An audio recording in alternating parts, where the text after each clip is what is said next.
In this module, we shall introduce logistic and Probit regression.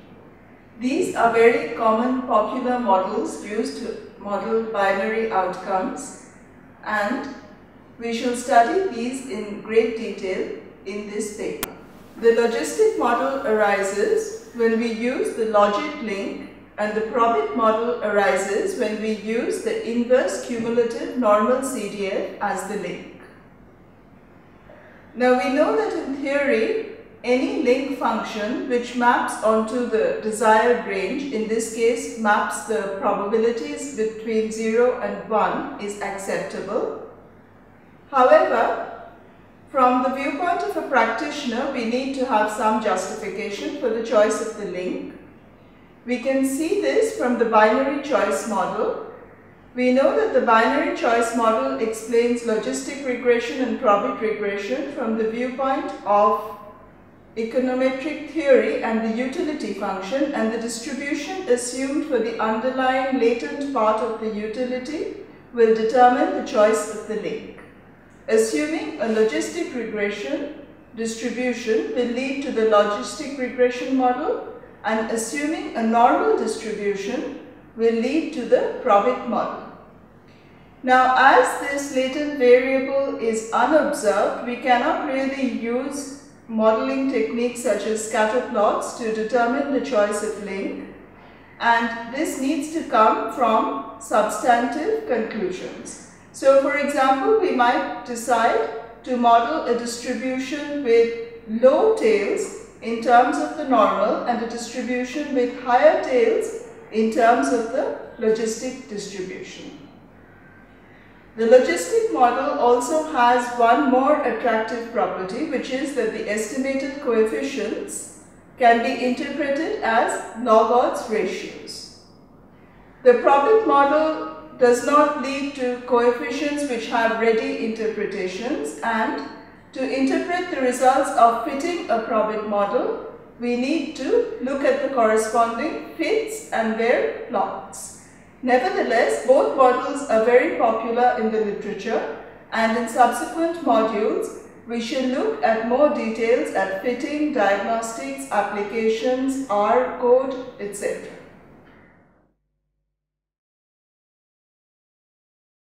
In this lecture, we shall consider the problem of defining an alternative class of models to the linear probability models called Logit and Probit models.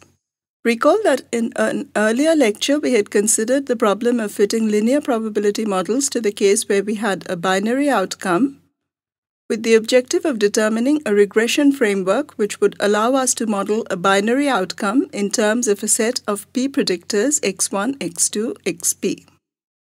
The linear probability model, if you recall, has three disadvantages which make it undesirable to the statistician. The first is that it can commonly lead to predicted values which lie outside the acceptable range. The second is that when we are modeling a probability, the concept of linearity is not necessarily a desirable one. And the third is that the residuals for such a model are typically heteroscedastic, which means that the estimators which the linear model gives us are no longer the optimum estimators. In this lecture, we will consider Logit and Probit estimation as an alternative to fitting linear probability models. Logit and Probit models are two particular cases of the models given on this slide. Now note that for the linear model, we had specified that expectation of y given x is equal to probability of y equal to 1 given x is equal to x prime beta. When we move to Logit and Probit models, we now specify that probability of y equal to 1 given x is no longer just simply x prime beta, but equal to g of x prime beta, where g is some known function which lies between 0 to 1. Now we see that this immediately does away with two of the problems of the linear probability model. If g is constrained to lie between 0 and 1, we can no longer get predictions which lie outside the range. And if g is not a linear function, then the probability is also not constrained to be linear. The Logit and Probit models are also particular cases of something called single index models. Now recall that we have P predictors x1, x2, xp. To determine how these predictors affect y, we consider a single predictor function which we denote by x prime beta. As this predictor is linear, note that it is linear in the parameters and not necessarily in the covariates. This is called a linear index, and class of models which uses this linear index to measure the effect of x on y are called single index models. This is a very large class including many common models which you may have heard of, such as LMs, GLMs, GAMs, and so on. Logit and Probit models also belong to this subclass. Now, I have said that g is a known function which is assumed to lie between 0 and 1. The immediate function which comes to mind is a probability function, specifically a cumulative density function. So such a function will be monotonically increasing and it will tend to 0 as the predictor tends to minus infinity and will tend to 1 as the predictor tends to infinity. So suppose, for example, we were to say that G was the CDF of the logistic distribution. The model which this leads to now states that probability y equal to 1 given x prime beta is G of x prime beta. Now we know that Gx for the logistic distribution is of the form e to the power x by 1 plus e to the power x, means that we now have probability of y equal to 1 given x is equal to e to the power x prime beta by 1 plus e to the power x prime beta. If you have heard of the logistic model before, then we can rephrase this in its better known form as log of probability y equal to 1 given x by probability y equal to 0 given x is equal to x prime beta. This slide shows a plot of the Logit model. Now you can see that the function is somewhat similar to the linear model, but it bypasses some of the difficulties which we mentioned. So it is monotonic as before. It is increasing for most of the range, but at the two extremities it begins to plateau. I have plotted the function here as a function of the linear predictor. So as the linear predictor increases, the function initially increases, but then starts to approach a plateau of 1. And as the linear predictor decreases, the function initially decreases sharply, but then again starts to plateau at the value 0. In mathematical literature, this function is called a sigmoid function. You may have heard of another class of models called Probit models, which also arise commonly in econometrics. In such a case, we assume that G is the standard normal CDF. Making this assumption, we get the Probit model, which states that probability y equal to 1 given x prime beta is equal to capital phi of x prime beta, where capital phi is the CDF of the standard normal distribution. Here is a plot of the Probit model. Now the model looks much similar as the logistic model, which is that it is increasing for most of the range. As the linear predictor increases, it begins to approach a plateau at the value 1. As the linear predictor decreases, it begins to approach a plateau at the value 0. The place where it differs from the Logit model is mainly in the extremities, and we will revisit this later when we discuss as to whether we should choose a logistic model or a Probit model in any particular application. So again, the similarities of the Logit and Probit models. The Logit and Probit functions are both increasing. Both functions increase relatively quickly in the central portion and relatively slowly at the extremities, and both functions lie between 0 and 1. So the key to the specification of lying between 0 and 1 comes from the fact that we have constrained the probability to be equal to a CDF, which will necessarily lie between 0 and 1. While this leads to good properties from a mathematical perspective, from a prediction perspective, we also need a subject matter motivation for explaining why we might want to include a CDF to explain this relationship, and how in any particular application we would choose the particular CDF. To understand this, we have to define a latent variable framework. Now, the word latent means hidden or unmeasured, something which is not observed.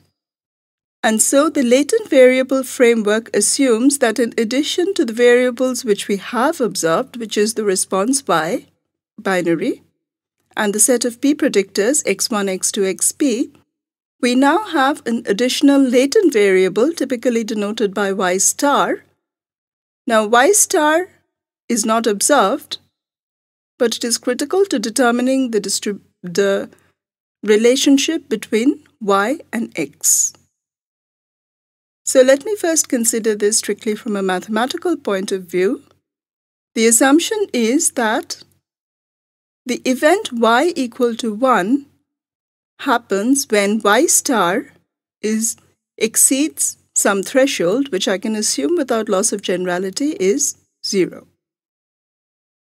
Next, I'm going to assume that y star is a linear function of the covariates plus a random error. So it has one systematic component which is explained by the covariates and one unexplained component which is the random error. Now going through these calculations, you see that the probability of y equal to 1 is the probability of y star being positive, which is the probability of epsilon being greater than minus x prime beta. Now, if I assume that epsilon has the CDF G and that G is symmetric, it can be shown that this will lead to the model which I had on my earlier slide, which is that probability y equal to 1 given x is equal to G of x prime beta. So the motivation for G comes from the fact that we have assumed that epsilon has the CDF G. Now, what in any particular application is the interpretation of x prime beta, y star, and G? Our assumption is, now let us make it specific to the problem of migrating from East Germany to West Germany, say, that the chance of an individual migrating from East Germany to West Germany depends on some characteristics. Some of these we observe, they're x1, x2, xp, and we can sum up their joint effect using the linear predictor x prime beta. Some individual characteristics we don't observe, and these are contained in the random error epsilon. So we define a net utility of migrating from East Germany to West Germany, which is equal to the sum of the systematic component plus the random component, equal to x prime beta plus epsilon. Now we do not observe y star. That is, we do not observe this utility directly. What we do observe is whether or not the person actually migrates to West Germany or not. That is, we observe whether or not y star exceeds the threshold 0, or equivalently whether or not the event y equal to 1 or 0 takes place. So consider another example where we want to predict whether or not an individual will buy a luxury car. Now, the chance of buying a luxury car might depend on some observed covariates, his income, say, the city he lives in, his age, but it might also depend on some unobserved covariates, in the sense that two individuals with exactly the same set of covariates may not have the same tendency to buy a luxury car. So, in this case, we can measure the utility as the sum of the random and systematic components as before and use the binary choice motivation to determine a Logit or a Probit model.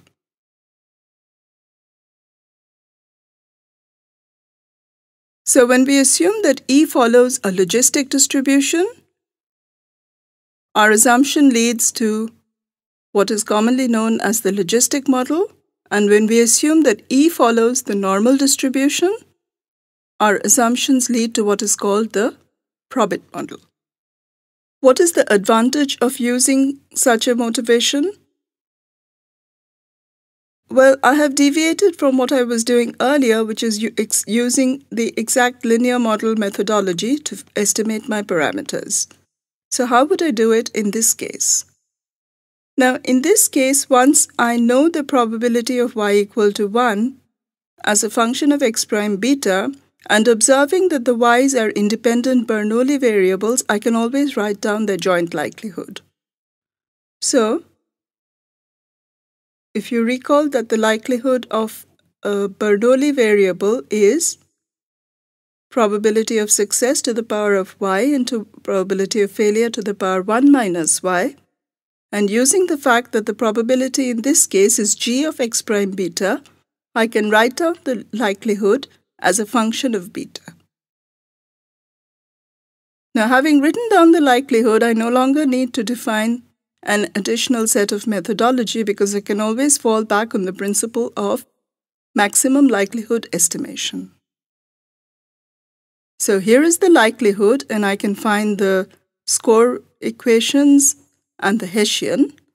Now, neither the score will be in, or the MLEs will come in a closed form, as for the linear model, and the properties will be harder to study. But the advantage is that having reduced this to a probabilistic framework, I can use a very well-known technique, which is the technique of maximum likelihood estimation. So maximum likelihood estimation will lead to my estimators, and in addition, it will also give me a set of techniques which will allow me to perform inference about these estimators. So the commonly used techniques are Wall's test, the likelihood ratio test, and the score test. Now we come back to the question of determining whether in a particular application we could choose logistic regression or Probit regression. Now note that the distinction refers to what we assume about the distribution of the latent errors E.